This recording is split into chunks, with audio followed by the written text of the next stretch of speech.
السلام عليكم ورحمة الله وبركاته.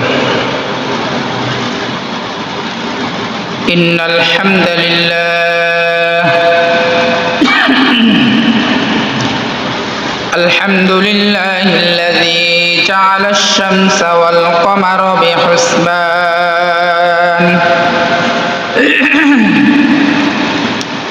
والنجم والشجر يسجدان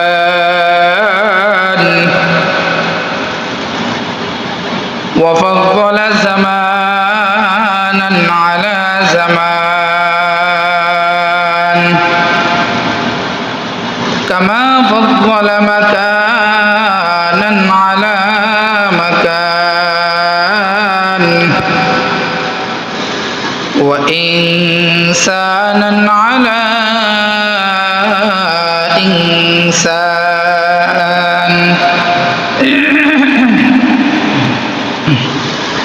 ونشهد أن لا إله إلا الله وحده لا شريك له ونشهد أن سيدنا وسندنا وحبيبنا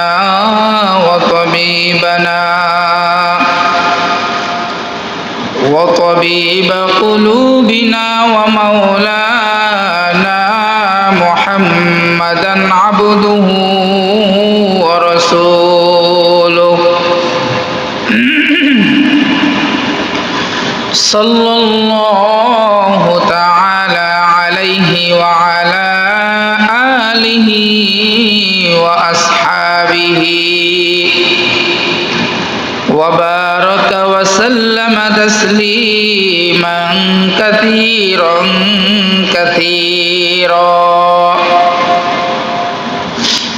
أما بعد فقد قال الله تعالى في شان كلامه المجيد وفي فرقانه الحميد أعوذ بالله من الشيطان الرجيم بسم الله الرحمن الرحيم يا أيها الذين آمنوا ادخلوا في السلم كافة ولا تتبعوا خطوات الشيطان إنه لكم عدو مبين صدق الله مولانا العظيم وصدق على رسوله النبي الكريم ونحن على ذلك لمن الشاهدين والشاكرين والحمد لله رب العالمين بلغ العلا بكماله كشف الدجى بجماله حسنت جميع خصاله صلوا عليه وآله محبতের সাথে আমরা একটু জিকির করি লা ইলাহা ইল্লাল্লাহ লা ইলাহা ইল্লাল্লাহ লা ইলাহা ইল্লাল্লাহ লা ইলাহা ইল্লাল্লাহ লা ইলাহা ইল্লাল্লাহ লা ইলাহা ইল্লাল্লাহ লা ইলাহা ইল্লাল্লাহ মুহাম্মাদুর রাসূলুল্লাহ সাল্লাল্লাহু আলাইহি ওয়াসাল্লাম। আলহামদুলিল্লাহ সুম্মা আলহামদুলিল্লাহ। মহান আল্লাহ রব্বুল আলামিনের দরবারে অসংখ্য শুকরিয়া জ্ঞাপন করি, যেই মহান আল্লাহ রব্বুল আলামিন আমাদেরকে পবিত্র জিলকদ মাসে জুমআর নামাজ আদায় করার জন্য দুনিয়াবি সকল কর্মকাজ থেকে ফারেক করে, পৃথক করে, আলাদা করে আল্লাহ তাআলার পবিত্র ঘর মসজিদে আগে আগে আসার এবং মসজিদের প্রথম কাতারে বসিবার মতো তৌফিক দান করেছেন। সেই মালিকের দরবারে জবান খুলে ঈমানের মনোবল নিয়ে উচ্চ কণ্ঠে আওয়াজ দিয়ে সবাই একবার কালিমাতুশ শুকর আদায় করছি, আলহামদুলিল্লাহ। পবিত্র জিলকদ মাস চলমান। গত জুমাতেও বলেছি, পবিত্র মাহে রমজানের পরেই শাওয়াল মাস থেকে হজের মৌসুম শুরু। আল্লাহ রব্বুল আলামিন মহাগ্রন্থ আল কোরআনুল কারীমের মধ্যে আয়াত নাজিল করেছেন, আল হজ্জু আশহুরুম মা'লুমাত, হজের মাস নির্ধারিত। শাহরুনের জায়গায় বহু বচন ব্যবহার করেছেন, এক বচনের জায়গায় বহু বচন ব্যবহার করেছেন, তথা হজের নির্ধারিত মাস একটি নয় বরং একাধিক। তাফসীরের মধ্যে আল্লামা ইবনে কাসীর রাহমাতুল্লাহি আলাইহি তিনি এই আশহুর এই শব্দটার ব্যাখ্যা করেছেন পবিত্র শাওয়াল, পবিত্র জিলকদ এবং পবিত্র জিলহজ মাসের প্রথম 10 দিনের কথা। তো আলহামদুলিল্লাহ, আমরা পবিত্র জিলকদ মাস অতিবাহিত করছি। কোরআনের আয়াত দ্বারা প্রমাণিত আমরা হজের মৌসুম অতিবাহিত করছি। যিনারা এই বছর হজ করার জন্য নিয়ত করেছেন, আলহামদুলিল্লাহ, গোটা বিশ্ব থেকে যারা হজ আদায় করার জন্য রওনা করেছেন এবং হাজী সাহেবরা যারা অলরেডি খানায়ে কাবার সামনে গিয়ে উপস্থিত হয়েছেন, আল্লাহ পাক সকলের নিয়ত, হজ এবং যাতায়াতের সকল খরচ আল্লাহ তাআলার দ্বীনের জন্য হজ্জে মাবরুর হিসাবে কবুল করুক, সকলে বলি আমিন। আল্লাহ তাআলা হজ করার মতো অসংখ্য বান্দাবান্দীদেরকে অর্থ সম্পদ দান করেছেন, কিন্তু আল্লাহ তাআলা যাদেরকে তৌফিক দিয়েছেন সবাই হজ করতে পারেন না। আল্লাহ তাআলা অর্থবানদেরকে হজ করার জন্য আহ্বান করেছেন, ফালইয়াতাওয়াফু বিল বাইতিল আতীক, ও বান্দা, তোমাদেরকে আমি আমার ঘরে আসার জন্য যতটুকু অর্থ দরকার, সম্পদ দরকার দান করেছি। আমি না দান করলে তোমার হাজারো চেষ্টায় তুমি এই অর্থ পাইতা না। আমি আল্লাহ তাআলা দান করেছি বিধায় তোমার পর্যন্ত পৌঁছেছে। সুতরাং আমি আল্লাহ তোমাকে আহ্বান করলাম, ডাক দিলাম, আসো আমার ঘরে, খানায়ে কাবা, ফালইয়াতাওয়াফু বিল বাইতিল আতীক, তোমরা আমার ঘরকে তওয়াফ করো। বলেন না সুবহানাল্লাহ। এই জন্য অর্থ থাকলেই হয় না, এবং সাথে সাথে খালিস নিয়ত থাকতে হয়, যে নিয়তের পাশাপাশি আল্লাহ তাআলার ওই কালো গিলাফ পেচিত এক ঘর, এটাকে তওয়াফ করার মতো তৌফিক দান করেন, সকলে বলি আমিন। আলহামদুলিল্লাহ, খুতবার মধ্যে আপনাদের সামনে একখানা আয়াতে কারিমা তেলাওয়াত করেছি। উক্ত আয়াতের তরজমা এবং আয়াতের প্রাসঙ্গিক কিছু তাফসীর আপনাদের সামনে আজকে আলোচনা করার মতো ইচ্ছা পোষণ করেছি। আল্লাহ তাআলা আমাদেরকে কথা বলার এবং শ্রবণ করার মতো তৌফিক দান করুক, সকলে বলি আমিন। আল্লাহ রাব্বুল আলামিন মহাগ্রন্থ আল কোরআনুল কারীমের মধ্যে সূরাতুল বাকারার মধ্যে একটি আয়াত নাজিল করেছেন। এই আয়াতের মধ্যে আল্লাহ রাব্বুল আলামিন ঈমানওয়ালা বান্দাদেরকে ডাক দিচ্ছেন, যাদের কলবের মধ্যে ঈমান আছে, এদেরকে সম্বোধন করে আল্লাহ তাআলা বলেন, ইয়া আইয়ুহাল্লাযীনা আমানু, ও আমার ঈমানওয়ালা বান্দা বান্দিগণ, তোমরা শুনো।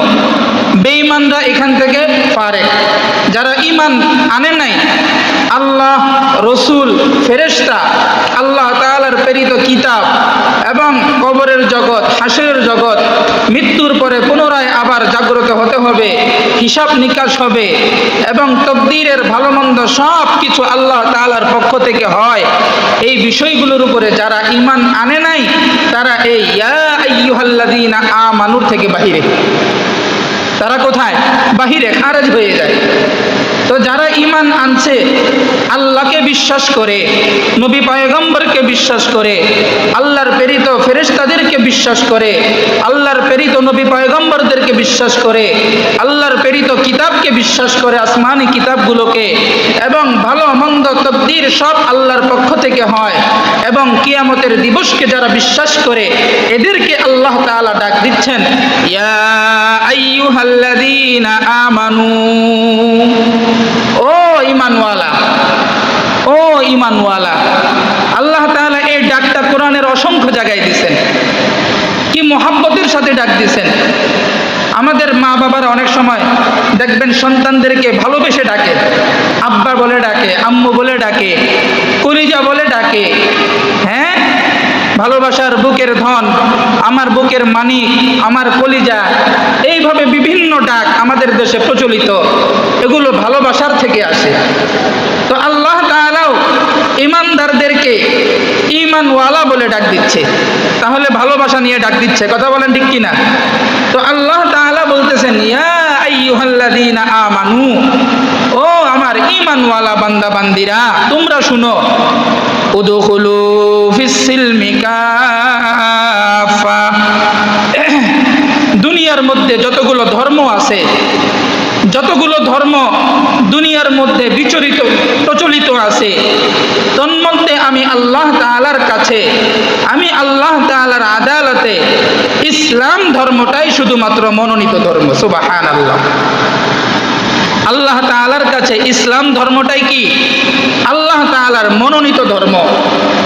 তো এই জন্য আল্লাহ তাআলা বলেন, ও ঈমানওয়ালা বান্দা বান্দিরা, তোমরা যারা আমার উপর ঈমান এনেছো, তোমাদেরকে বলছি, তোমরা আমার এই মনোনীত ইসলাম ধর্মের মধ্যে উদখুলু, প্রবেশ করো, ফিস-সিলমি, ইসলামের মধ্যে, কাফা, পরিপূর্ণভাবে। বলেন না সুবহানাল্লাহ। তাহলে আল্লাহ তাআলা এখানে একটা আদেশ করতেছেন। আদেশটা কি? যারা আমার উপরে ঈমান এনেছো, তোমাদেরকে বলছি, তোমরা ইসলামের মধ্যে পরিপূর্ণভাবে প্রবেশ করো। এই আয়াতের তরজমা থেকে আমরা বুঝলাম, ইসলাম মানতে হলে ইসলামকে পরিপূর্ণভাবে মানতে হবে। কিছু মানলাম, কিছু ছাড়লাম, যেটুকু আমার মনে চায় সেটুকু মানলাম, আর যেটুকু মনে চাইলো না সেটুকু মানলাম না, এটার নাম পুরোপুরি ইসলাম মানা নয়। কিন্তু আল্লাহ তাআলা আদেশ করতেছেন, ইসলাম মানো, আংশিক না পুরোপুরি? কথা বলেন, আংশিক না পুরোপুরি? পুরোপুরি। এই জন্য ইসলামকে মানতে হবে। উদখুলু ফিস-সিলমি, ইসলামের মধ্যে পরিপূর্ণভাবে দাখিল হইতে হবে। এখন এই ইসলামের মধ্যে আল্লাহ রাব্বুল আলামিন দুইটি দিক রাখছেন। কয়টি দিক?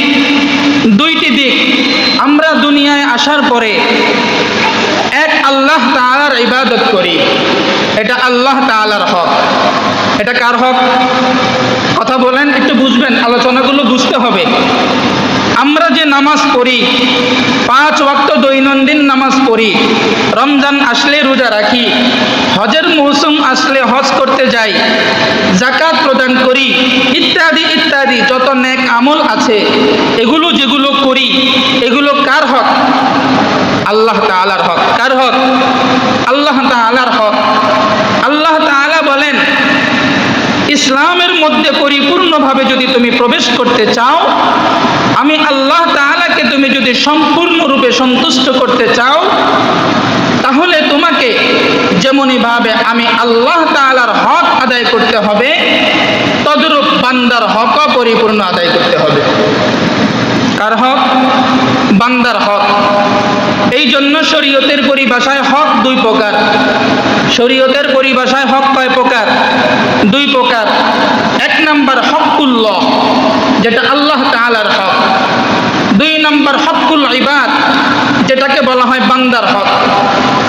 বুঝতেছেন আমার কথাগুলো? একটা কার হক? আল্লাহ তাআলার হক। 2 নম্বর বান্দার হক। তো আল্লাহ তাআলা বলেছেন ইসলামী শরীয়তের পরিভাষায়, তুমি যদি আমাকে সম্পূর্ণরূপে সন্তুষ্ট করতে চাও, তো আমি আল্লাহ তাআলাকে সন্তুষ্ট করার জন্য শুধু আমি আল্লাহর হক পালন করলেই হবে না, পাশাপাশি বান্দার হক আদায় করতে হবে। বুঝে আসতেছে কথাগুলো? তাহলে হক কয় প্রকার? একটু কথা বলেন, হক কয় প্রকার? 2 প্রকার। 1 নম্বর হকুল্লাহ, আল্লাহ তাআলার হক, যেমন 5 ওয়াক্ত নামাজ, যেমন রমজান মাসের রোজা, যেমন যাকাত প্রদান করা, যেমন হজের মৌসুমে হজ আদায় করা, এই ইত্যাদি ইত্যাদি। এগুলো কার হক? কথা বলেন, এগুলো কার হক? আল্লাহ তাআলার হক। কোনো ব্যক্তি যদি নামাজ না আদায় করে, তাহলে বান্দার হক নষ্ট হবে না, বরং কার হক নষ্ট হবে? আল্লাহ তাআলার হক নষ্ট করা হবে। কোনো ব্যক্তি যদি রমজান মাসের রোজা না রাখে, তাহলে বান্দার হক নষ্ট হবে না, কার হক নষ্ট হবে? আল্লাহ তাআলার হক নষ্ট হবে। কোনো ব্যক্তির উপরে যদি যাকাত ফরজ হয়, সে যদি যাকাত প্রদান না করে, তাহলে বান্দার হক নষ্ট হবে না, কার হক নষ্ট হবে? আল্লাহ তাআলার হক নষ্ট হবে। কোনো ব্যক্তির উপর যদি হজ ফরজ হয়, ওই ব্যক্তি যদি ইচ্ছাকৃতভাবে হজ আদায় না করে, তাহলে বান্দার হক নষ্ট হবে না, বরং কার হক নষ্ট হবে? আল্লাহ তাআলার হক নষ্ট হবে। এই ধরনের যত নেক আমল আছে, এগুলো হলো হকুল্লাহ। এগুলো যদি না আদায় করে, তাহলে আল্লাহর হক নষ্ট করা হবে। কার হক নষ্ট করা হবে? আল্লাহ তাআলার হক নষ্ট করা হবে। এবার আসেন, আল্লাহ তাআলার হক নষ্ট করলে এটা আল্লাহ তাআলার জিম্মায়। কার জিম্মায়? আল্লাহ তাআলার জিম্মায়। হাদিসের মধ্যে আসছেন, দুনিয়ার বুকে কোনো বান্দা বান্দি যদি আল্লাহ তাআলার অগণিত হক নষ্ট করার পরেও মৃত্যুর আগে খালেস নিয়তে তওবা করে, আল্লাহ তাআলার দিকে রুজু হয়, প্রত্যাবর্তন করে ফিরে আসে, তো আল্লাহ তাআলা এতটাই রহমান, আল্লাহ তাআলা এতটাই গফুরুর রহিম। আল্লাহ তাআলা বলেন, তোমার জীবনের প্রত্যেকটা সময়ও যদি আমার নাফরমানিতে তুমি নিমজ্জিত থাকো, আমার গোলামি তুমি যদি না করো, আমার হক যদি নষ্ট করেও থাকো, এরপরেও তুমি যদি আমি আল্লাহকে একবার খালেস নিয়তে, খালেস ভাবে তওবা করে আমার কাছে যদি ফিরে আসো, তো আমি আল্লাহ তাআলা চাহে তো তোমার জীবনের সকল গুনাহগুলোকে মাফ করে দিতেও পারি। এটা আল্লাহর হক। আল্লাহ চাইলে মাফ করে দিতেও পারেন, আর যদি না চান তো মাফ করবেন না। যদি আল্লাহ তাআলা চান মাফ করব না, একে আমি ধরবো, পাকড়াও করব, কেন আমার হক তুমি আদায় করলে না? আল্লাহ তাআলা যদি চায় আমি পাকড়াও করব, আমি ধরবো, তাহলে আল্লাহ তাআলা চাইলে ধরতে পারে। বুঝে আসতেছে কথাগুলো? আল্লাহ তাআলার হক নষ্ট করার কারণে আল্লাহ তাআলা চাইলে মাফ করেও দিতে পারেন, আবার চাইলে পাকড়াও করতে পারেন। এটা আল্লাহ তাআলার জিম্মায়। এতটুকু বুঝে আসছেন এই কথা? 2 নম্বর হকুল ইবাদ তথা বান্দার হক। বলেন কার হক? আজকের আলোচ্য মূল বিষয়, বোঝার বিষয় বান্দার হক। এখন আসেন, বান্দার হক বলতে আমরা কি বুঝি? বান্দার হক বলতে আমরা শুধু মনে করি যে বান্দা একজন আরেকজনকে টাকা পয়সা পাইলে তার টাকা পয়সা ঋণ পরিশোধ করা, জমি জমা পাইলে জমি জমা পরিশোধ করা, হ্যাঁ, এই ধরনের যত বান্দার কিছু অর্থনৈতিক অথবা বান্দার সাথে সংশ্লিষ্ট যেই হকগুলো আছে, এগুলো আদায় করাই মনে হয় বান্দার হক। বান্দার হকের মধ্যে অনেক কিছু আছে। একজন ব্যক্তির চারিত্রিক ভূষণের মধ্যেও বান্দার হক আছে। একজন ব্যক্তি আপনার সাথে অন্যায় করে নাই, এরপরেও আপনি তাকে গালি দিলেন, অন্যায়ভাবে তাকে দোষারোপ করলেন, আপনি ওই ব্যক্তির হক নষ্ট করলেন। কি নষ্ট করলেন? হক নষ্ট করলেন। সন্দেহবাচক কাউকে অন্যায়ভাবে জুলুম করলেন, আপনি ওই ব্যক্তির হক নষ্ট করলেন। এইভাবে বান্দার হক অনেক রকমের আছে। তন্মধ্যে আমাদের দেশে বান্দার হকের মধ্যে সবচাইতে গুরুত্বপূর্ণ একটা বিষয়, সেটা হলো বাবার যদি সন্তান থাকে দুনিয়াতে, ছেলে এবং মেয়ে, বুঝবেন খুব ভালো করে, ছেলে এবং মেয়ে, তো এই বাবার ইন্তেকালের পরে বাবার রেখে যাওয়া প্রত্যেক সম্পত্তি থেকে ছেলেও হক পায়, মেয়েও হক পায়। পায় কি পায় না? কথাগুলো বুঝতেছেন নি? আমার আলোচনাগুলো বুঝতেছেন আপনারা? বাবার ইন্তেকালের পরে শরীয়তের পরিভাষায় ইসলামী আইন মোতাবেক এবং বাংলাদেশের আইন মোতাবেক ছেলেও হক পায়, মেয়েও হক পায়। পায় কি পায় না? কথা বলেন না, পায় কি পায় না? কিন্তু আমাদের দেশে ছেলেরা যে হক পায়, এই হকটা ছেলেরা পরিপূর্ণই বুঝে নেয়, কিন্তু মেয়েদের হকের ব্যাপারে সম্পূর্ণ গাফলতি আমাদের দেশে আছে না নাই? বুঝতেছেন নি কথাগুলো?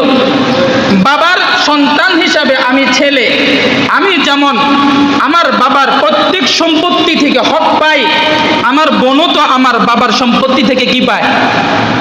কথা বলেন না, হক পায় কি পায় না? কিন্তু এই ব্যাপারে আমরা শুধু গাফেল না, অনেক গাফেল। এবার আসেন কেমন গাফেল। আল্লাহ রাব্বুল আলামিন এই হকের ব্যাপারে বাবার প্রত্যেক সম্পত্তি থেকে ছেলে কতটুকু পাবে, মেয়ে কতটুকু পাবে, এই ব্যাপারে 4 নম্বর পারায় সূরাতুন নিসার 4 নম্বর পারায় 18 নম্বর পৃষ্ঠায়, সূরাতুন নিসার 3 নম্বর পৃষ্ঠায় একেবারে ধারাবাহিক এক পৃষ্ঠায় খুব সুন্দরভাবে বর্ণনা দিয়ে গিয়েছেন। পুরো পৃষ্ঠা, ইউসিকুমুল্লাহু ফি আওলাদিকুম লিযযাকারি মিসলু হাযযিল উনসায়াইন, এইভাবে পুরো পৃষ্ঠার মধ্যে বাবার সম্পত্তি ছেলে কতটুকু পাবে, মেয়ে কতটুকু পাবে, নাতি কতটুকু পাবে, নাতির ঘরের পুতি কতটুকু পাবে, পূর্ণ কথা এই পৃষ্ঠার মধ্যে আলোচনা আছে। সুবহানাল্লাহ। এবার আসেন, এই যে মেয়েরা বাবার হক পাবে, এই হকের থেকে মেয়েদেরকে বঞ্চিত করা হয়, এটা কি চিরসত্য কিনা? কথাগুলো বুঝতেছেন নি আমার? কথাগুলো সত্য কিনা? আমাদের দেশের বিশেষ করে মা বোনদেরকে তাদের যে প্রত্যেক সম্পত্তি, এই সম্পত্তি থেকে বঞ্চিতও করা হয়। বঞ্চিত করা হয় কি হয় না? এবার আসেন, এই বঞ্চিত করলে বান্দার হক হিসাবে নষ্ট করা হয় কি হয় না? আপনার বোনের যেটা হক,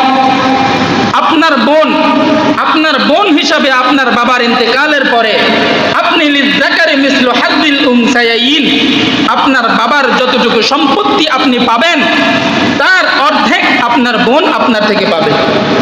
কথা বলেন, পাবে কিনা? বরং চিরবাস্তব কথা হলো, আমাদের দেশের বিশেষ করে পুরুষেরা, ছেলেরা বাবার সম্পত্তি কোথায় কতটুকু আছে এ ব্যাপারে জানে, কারণ বাবার ইন্তেকালের পরে ছেলেকে বুঝে নিতে হবে। মেয়েরা এ ব্যাপারে জানেও না। কথা বলেন ঠিক কিনা? বাবার সহায় সম্পত্তি কোথায় আছে এই ব্যাপারে অনেক মেয়েরা জানেও না। এই সুযোগে অনেক ছেলেরা বাবার সম্পত্তি থেকে কিছু অংশ মেয়েকে দিয়ে বিদায় করে দেয়, আর বাকি পূর্ণ অংশ ছেলে ভক্ষণ করে।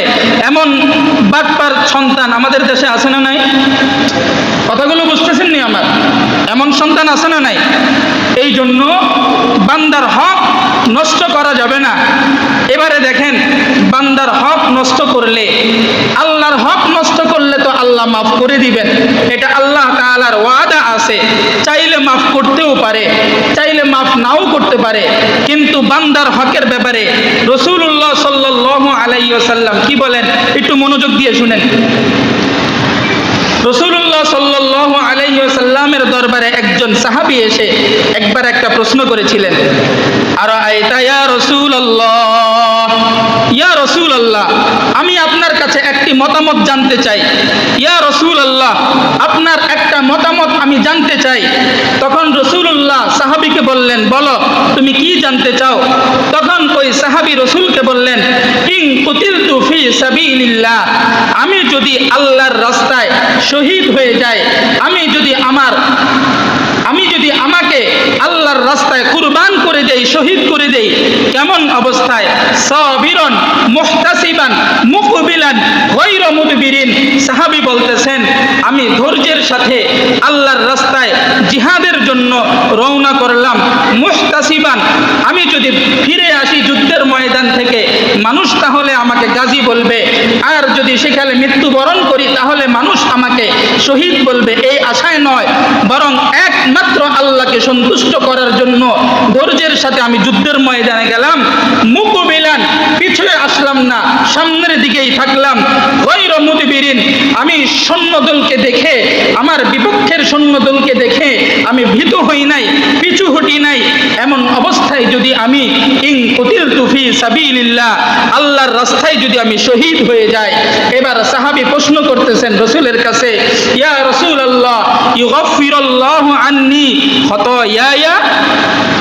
প্রশ্নটা বুঝিয়েন, সাহাবী রাসূলের কাছে প্রশ্ন করতেছেন, ইউগফিরুল্লাহু আন্নী খাতায়ায়া, এমন অবস্থায় কি আল্লাহ তাআলা আমার জীবনের সকল গুনাহগুলো মাফ করে দিবেন?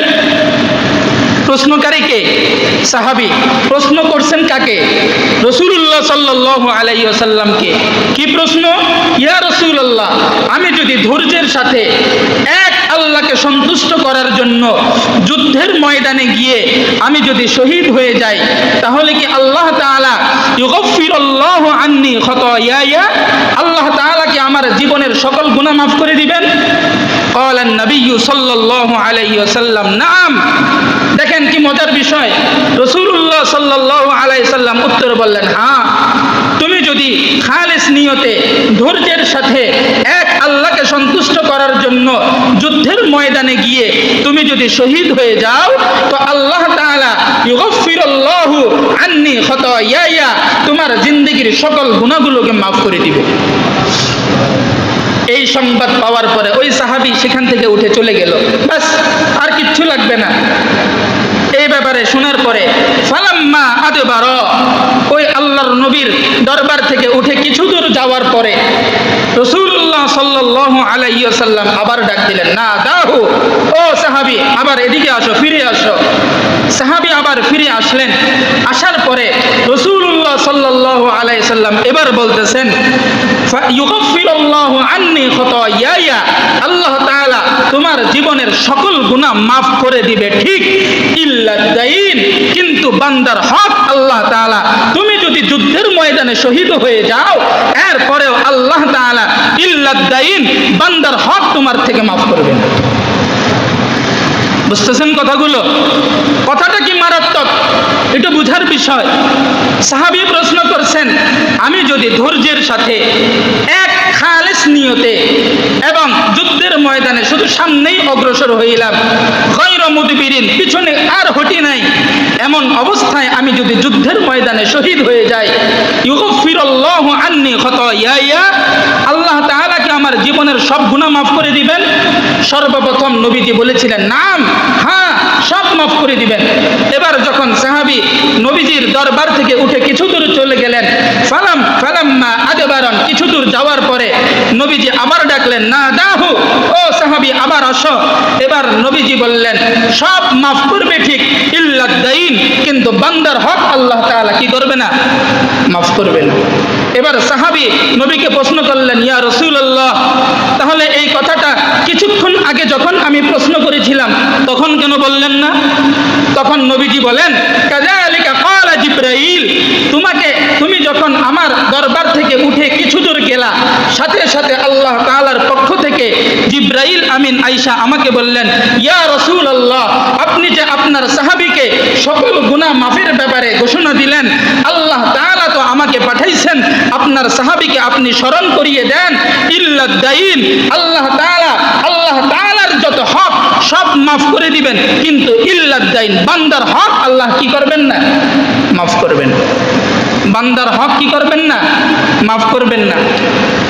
এই কথা যদি বুঝে থাকেন, এই হাদিসের সারমর্ম অর্থ যদি বুঝে থাকেন, এবার এতটুকু বলেন, আমাদের যাদের বোন আছে, খুব ভালো করে খেয়াল করবেন, আমাদের যাদের কি আছে?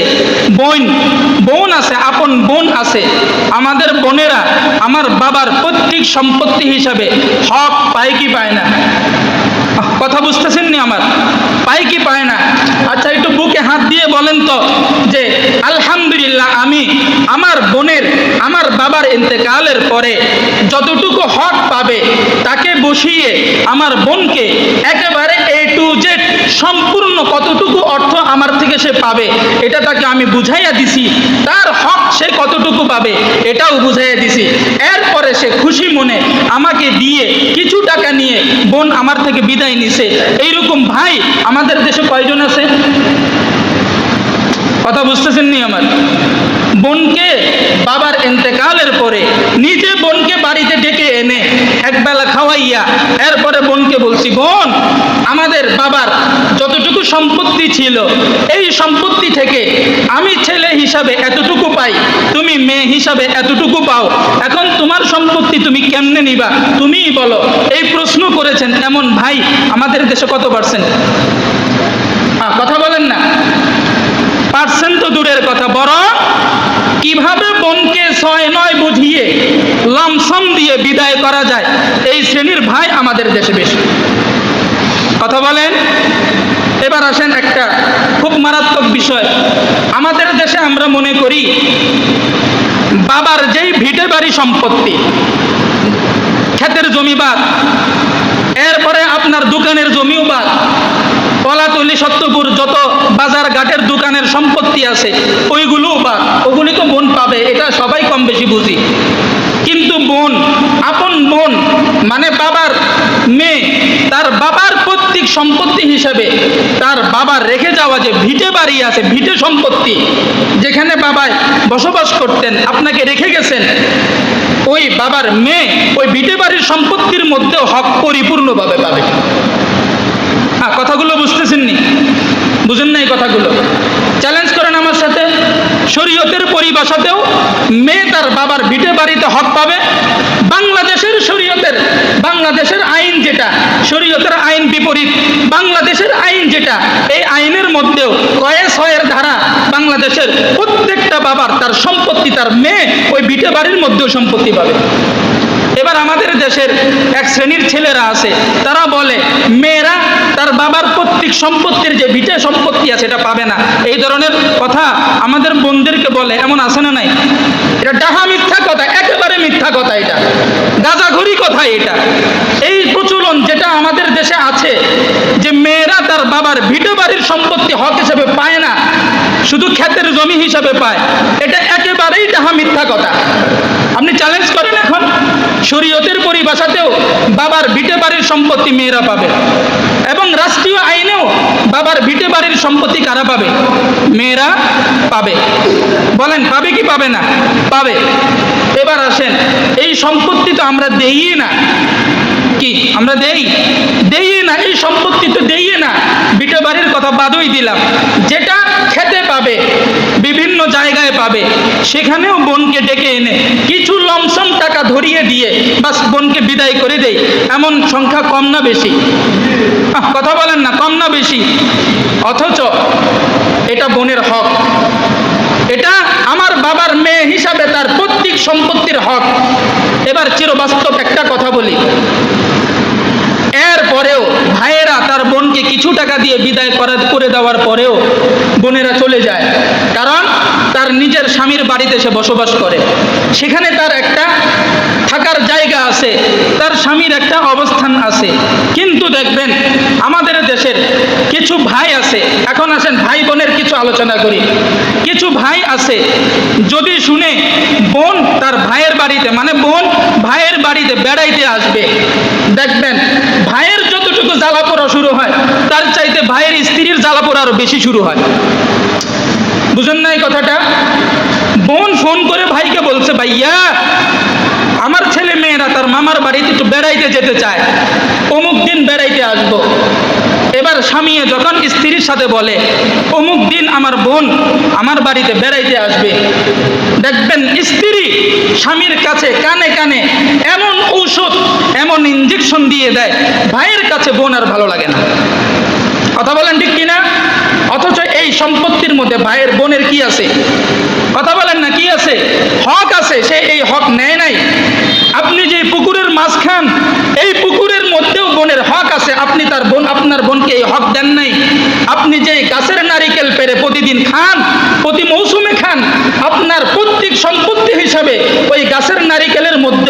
আপনার বোনের হক আছে, আপনার ওই বোনকে আপনি হক দেন নাই, কিন্তু এরপরেও যদি বোন ভাইয়ের কাছে ফোন করে বলে, ভাইয়া আমার সন্তানেরা একটু আপনার বাড়িতে বেড়াইতে যেতে চায়, দেখবেন ভাইয়ের থেকে ভাইয়ের বউয়ের জ্বালা যন্ত্রণা খুব বেশি হয়। কথা বলেন ঠিক কিনা? এবার ভাই মানতে রাজি, কারণ সারাদিন বউয়ের ফুসলানি শুনে কোন রকম যদি বোন চলে আসছে, আইসা যদি কোন রকম কিছু আবদার রাখে, ভাইয়া বছরে 2টা দিন আসি বা বছরে 3-4 বার আসি, আপনার ভাগিনাদেরকে কিছু কিনে দেন, কেনাকাটা করে দেন, তারা খুশি হবে, মামার থেকে পাইছি, এই ধরনের কিছু আবদার যদি রাখে, দেখবেন ঘরের মধ্যে আগুন জ্বলে। কথা বলেন না, জ্বলে কিনা? হ্যাঁ হ্যাঁ, বোন যদি আসে, এবার খানা খাইতে বসছে, ভাবিয়ে বোনের সাথে মানে ননদের সাথে কথা তো ভালো করে বলবে, দূরের কথা, জামাইকে আলাদাভাবে ডাক দিয়া, তোমার বোনের বুঝি ওই সংসারে কোনো কাম নাই, হ্যাঁ কাজ নাই, কয়দিন পরে পরে এই ভাইয়ের বাড়িতে বেড়াইতে আসতে হবে, অথচ তোমার নিজের স্বামী এই মেয়েটার অর্থাৎ তোমার শ্বশুরের পৈতৃক সম্পত্তি হিসেবে যেটা হক পাইতো, সে তো এই হক নিয়ে যায় নাই, তার হকের ঘরেই তো তুমি নিজে খাচ্ছ। কথা বুঝেন নাই আমার? এই শ্রেণীর ভাই আমাদের দেশে আছে না নাই? কথা বলেন, আছে না নাই? বোনকে সহ্য করতে পারে না, বাবা নাই, ভাই যদি বছরে একটা দিন বোনকে ফোন করে বলে, আজকে যদি বাবা জীবিত থাকতো তাহলে বাড়িতে আসতা কিনা, আসলা না, কি ব্যাপার, আমি ভাইয়া তো আসি, আসো ভাইয়ের বাড়িতে বেড়ায়া যাও, 2-4টা দিন থেকে যাও, বলেন বোনের মন ছোট হবে না বড় হবে? কথা বলেন না, কি হবে? কত আনন্দের সাথে বাবার বাড়িতে আসবে।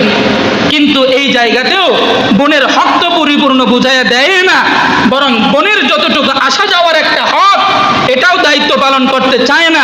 এমন ভাই আমাদের দেশে আছে না নাই? তোমার কথা বলেন না, আছে না নাই? বোনের হক আদায় করতে চায় না। এবার আসেন স্ত্রীর হক। স্ত্রীর হক স্বামীদের উপর। কথা বলেন, স্ত্রীর হক কাদের উপরে? এখানে যারা বসছেন একটু মনোযোগ দিয়ে শুনেন, 2 মিনিট, বেশি সময় নিব না। প্রত্যেকটা স্ত্রীর হক তার স্বামীর উপরে আছে। 1 নাম্বার হক, যেটা বিয়ের সময় আপনি দেন মোহর ধার্য করেছেন, এটা প্রত্যেকটা স্ত্রীর হক স্বামীর উপর। কথা বুঝতেছেন নি? মুরব্বীদের চাপে পইরা বিয়ের সময় 10 লক্ষ টাকা দেন মোহর মেরে দিয়েছেন, লিখে দিয়েছেন, মুরব্বী কইছে 10 লক্ষ টাকা, 10 টাকাও দেন নাই স্ত্রীকে, এমন স্বামী আছে না নাই? আমার কথা বলেন না, আছে না নাই? এবারে যদি প্রশ্ন করি, কি ব্যাপার, স্ত্রীর হক, এটা আপনার উপরে হক স্ত্রীকে দেওয়া, সে পাও না, এটা প্রাপ্য, দেন নাই কেন? উত্তরে কি দেয় জানেননি? যে আমার মৃত্যুর পরে তো আমার স্ত্রী 2 আনা পাবেই।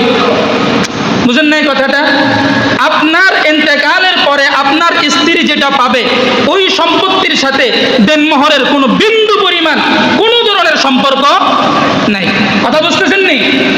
আপনার ইন্তেকালের পরে স্বামী হিসাবে, আপনার ইন্তেকালের পরে আপনার স্ত্রী আপনার কাছে যে সম্পত্তি স্বামীর থেকে ওয়ারিশ সূত্রে পাবে, এই অর্থের সাথে আপনার বিবাহের সময় যেই দেনমোহরটা ধার্য করেছেন, এটার সাথে কোনো প্রকারের সম্পর্ক নাই। কিন্তু বলেন, বুকে হাত দিয়ে বলেন যে 100 আমার স্ত্রীর যেটা একেবারে বিয়ের সময় মুরব্বীরা যেটা ধার্য করেছে, 100 আদায় করছি, এমন স্বামীর সংখ্যা আমাদের দেশে বেশি না কম? তোমার কথা বলেন না, বেশি না কম? বউয়ের হক তো আদায় করেই না, বরং বউ যদি 2 টাকা একটু নিজের জন্য চায়, দেখবেন স্বামীর কি গর্জন। আছে না নাই? আমার কথা বলেন না। এটা আপনাদের বিপক্ষে যাচ্ছে কথাগুলো আর কি, স্বামীদের বিপক্ষে যাচ্ছে, কিন্তু কথাগুলো বাস্তব কিনা? আমার কথা বলেন না, কথাগুলো বাস্তব কিনা? আল্লাহর নবীর স্পষ্ট বাণী, মনে রাখবেন, আল্লাহ তাআলার পক্ষ থেকে নবী পয়গম্বর স্পষ্টভাবে বলেছেন, যদি কোনো স্বামী তার স্ত্রীর যেটা ধার্যকৃত দেনমোহর সেটা যদি সে না আদায় করে, স্বামী সারা জিন্দেগি ভর স্ত্রীকে যদি একেবারে ভরণ পোষণ দিয়ে আনন্দে উল্লাসে আয়েশের সাথেও রাখে, কিন্তু সে মহারানা আদায় করে নাই, ওই স্ত্রীও কিয়ামতের দিন তার মহারানার দাবি হাসুরের ময়দানে স্বামীর কাছে করবে। কথা বুঝছেন আমার? এবার মিলায়া নিয়েন, বিশেষ করে যুবকেরা যাদের বিয়ে হয় নাই, বিয়ের সময় দেখবেন মুরব্বীরা 10 লক্ষ, 20 লক্ষ, 15 লক্ষ টাকা আপনার বিয়ের সময় দেনমোহর ধার্য করে দিছে। ওমা, যার বিয়ে তার খবরও নাই, যার বিয়ে তার কি নাই, খবরও নাই। আচ্ছা, আপনার দাদা যিনি মুরব্বী এটা ধার্য করছে, তিনি টাকা দিবে এটা?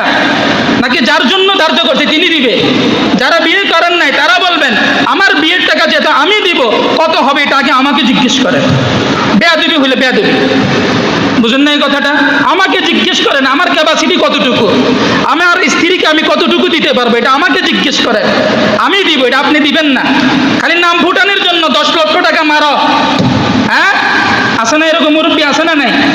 নাম ফুটানোর জন্য মারো 20 লক্ষ টাকা, 15 লক্ষ টাকা, টাকা দেওয়ার ক্ষেত্রে 2 লক্ষ টাকাও দেওয়ার খবর নেই, আছে না নাই? এই জন্য আপনাদের কাছে জোরালোভাবে আবেদন, 2 নম্বর, 1 নম্বর যেটা বলেছি বোনের হক যদি আদায় করে থাকেন তো আলহামদুলিল্লাহ, যদি আদায় না করেন অন্তত বোনকে মাঝে মাঝে দাওয়াত করে বাড়িতে আনতে রাজি আছেন তো ইনশাল্লাহ?